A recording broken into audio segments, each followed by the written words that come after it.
নমস্কার বন্ধুরা, কেমন আছেন? তো বেশ কিছুদিন ধরে ভিডিও দিতে পারছিলাম না, বেশ কিছু কারণে আটকে গিয়েছিলাম। তো আজ থেকে রেগুলার ভিডিও দেবো। আর আজকে যে আপডেটগুলো জানাবো প্রত্যেকটাই গুরুত্বপূর্ণ আপডেট। তাই তার আগে প্রথমে বলে রাখি, চ্যানেলে যারা প্রথমে যান চ্যানেলটা প্লিজ সাবস্ক্রাইব করে দিও।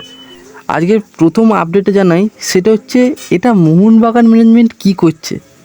মানে এটা জঘন্য লেভেলের ম্যানেজমেন্ট। এরকম ম্যানেজমেন্ট থাকা তো দূরের কথা, মোহনবাগান কোনো বিদেশি ছাড়াই সেপাহানের বিরুদ্ধে খেলতে যাচ্ছে ইরানে। ভাবা যায়, একই এই টিম পারছে না, তার আবার বিদেশি ছাড়া সেপাহানের মতো টিমের বিরুদ্ধে। আবার যাই হোক, ঠিক আছে, আমি অস্ট্রেলিয়ার প্লেয়ারদের যে পাসপোর্টের অসুবিধা হচ্ছে সেটা আমরা বুঝতে পারছি, কিন্তু ভাই অ্যালবার্টো রড্রিগেজ আর রবসান রবিনো এদের কী প্রবলেম ভাই? এরা কেন মোহনবাগান ম্যানেজমেন্ট যেতে দিচ্ছে না এদেরকে? মানে এটা ভাববার বিষয়। একটা ম্যানেজমেন্ট, কোনো সিপিএলের ভালো টিম নেই, কোনো কিচ্ছু নেই, মানে শুধু দামি দামি বড় বড় বিদেশে কিনে আনছে 1 কোটি টাকা দাম দিয়ে, যাদেরকে পুরোপুরি ভালোভাবে খেলাতেও পারবে না, প্রত্যেকটা প্লেয়ারকে ভালোভাবে খেলাতেও পারবে না একসঙ্গে। তো এটা ম্যানেজমেন্ট ভাই? আমার মতে এই ম্যানেজমেন্টকে হারাও মোহনবাগান থেকে, তাহলেই মোহনবাগান আবার নতুনভাবে ভালো হবে, আগের মতো থাকবে। নাহলে এই কী ম্যানেজমেন্ট ভাই? এরকম ম্যানেজমেন্ট দরকার নেই ভাই আমাদের।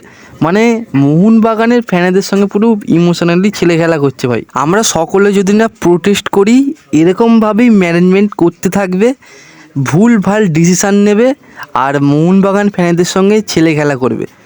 তো আমার মতে তোমরা সকলে মিলে বা আমরা সকলে মিলে আসুন, আমরা প্রোটেস্ট করি। এই ধরনের ম্যানেজমেন্ট আমাদের দরকার নেই। তো এর পরবর্তী আপডেটটা দিই। আজকে হচ্ছে সাব আন্ডার-17 ফাইনাল, ইন্ডিয়া ভার্সেস বাংলাদেশের। আগের বছরও ইন্ডিয়া এই কাপ জিতেছিল এবং এবছরও ব্যাক টু ব্যাক দুবারই ফাইনালে উঠল। তো এই খেলা দেখা যাবে পুরোপুরি বিনামূল্যে ইউটিউব চ্যানেলে স্পোর্টস ওয়ার্কজে। আমরা আশা করব যে সাব চ্যাম্পিয়ন ইন্ডিয়াই হবে। তো এর পরবর্তী বা লাস্ট আপডেটটা দিই। মালয়েশিয়ার কপাল পড়ল। হ্যাঁ বন্ধুরা, নিজেদের বড় ভুলেই নিজেরাই ফেঁসে গেল। ভিয়েতনামের বিরুদ্ধে মালয়েশিয়া 4-0 গোলে জেতার পর মালয়েশিয়ার এরকম ধরনের পারফরমেন্সের জন্য ফিফা একটা তদন্ত শুরু করে। তারপর যেটা জানা যায় যে মালয়েশিয়া ভুয়ো জাল কাগজ ব্যবহার করে তারা অন্য দেশের প্লেয়ার খেলিয়েছিল, মোট 7 জন প্লেয়ার খেলেছিল। তাই মালয়েশিয়া ফুটবল অ্যাসোসিয়েশনকে এবং ওই 7 জন প্লেয়ারকে 1 বছরের জন্য ফিফা ব্যান করে।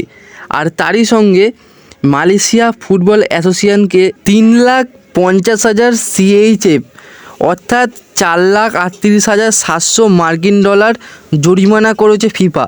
এবং তারই সঙ্গে ওই 7 জন প্লেয়ারকে প্রত্যেকজনকে আলাদা আলাদা করে 2,000 করে সুইস ফ্রাঙ্ক অর্থাৎ তাদের মুদ্রায় জরিমানা করেছে ফিফা। তো এই ছিল আজকের আপডেট, গুরুত্বপূর্ণ আপডেটগুলো আপনাদের জানালাম।